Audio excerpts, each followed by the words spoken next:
Feeling lost in life, the constant comparison of every person around you. It's as if nothing is ever good enough. Even in our greatest accomplishments, we're still thinking in the back of our mind, what's the next step? How can we improve from here? And this mindset isn't toxic necessarily.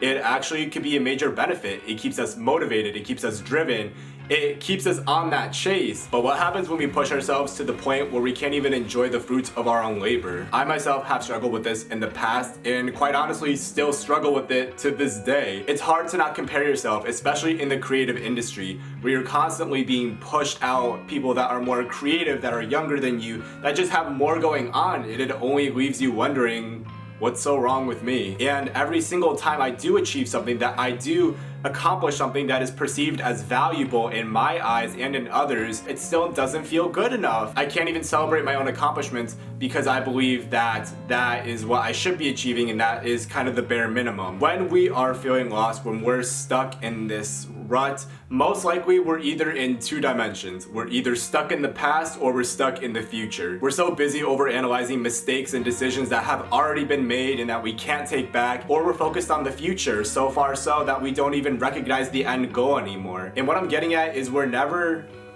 here. We are never in the moment. We can never truly appreciate the small things that we take for granted. Even in the middle of a pandemic, we take for granted the oxygen that we take in, the nature that we step outside to. There are so many little beauties to life that I've been trying to be more conscious of, but it's hard. It's hard to appreciate the small things because in your mind, that's the bare minimum. And for human nature, we don't want to be the bare minimum. We want to be the best versions of ourselves as possible, and for good reason. So how do we combat this? How do we combat this never-ending cycle of feeling that we're not good enough? And honestly, I can't give you guys a straight answer because I'm still on this journey as well. But I do want to share with you some things that have worked for me to get out of that route, or at least be in a more open-minded, creative mindset. I try to remember times in my life where I was completely struggling but still put on this facade that everything was fine. And while that may seem cynical, it actually helps me out a lot.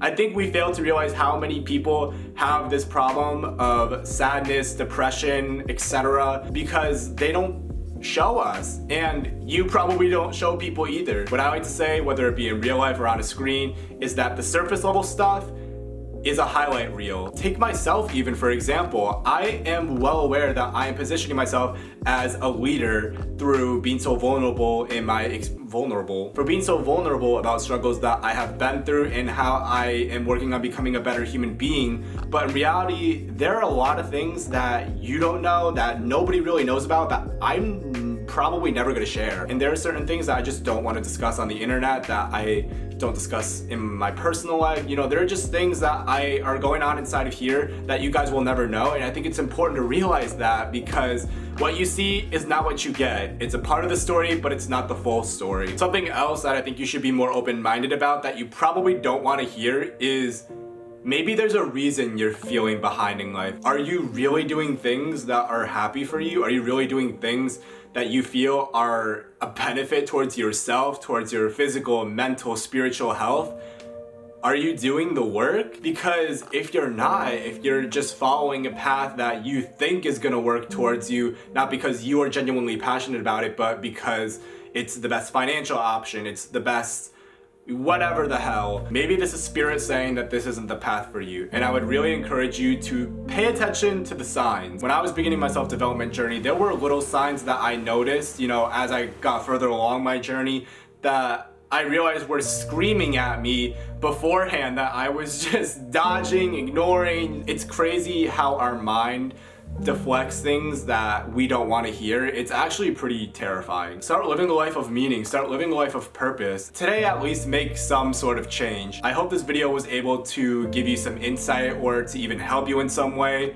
But one thing that I know will help you out, guaranteed, is right after this video, I want you to tell yourself one positive thing you did today. I want you to tell yourself one positive thing you've done for society, for the world, or even for yourself. You're gonna start to realize that the things that you say in your actions have meaning, have depth, and with that, you're going to be more conscious of it, and you're going to start appreciating all of the things about you that make you you. So that is all you got for you guys. Feel free to share your struggles, your journey, your story down in the comments below. I really like when you guys are open and vulnerable because it makes me feel less alone, because this is also a very therapeutic process for me as well. So with that being said, if you guys enjoyed this video, make sure to give it a big thumbs up, subscribe for more content, and I will see you guys in the next video. Have a great day, guys, and stay safe.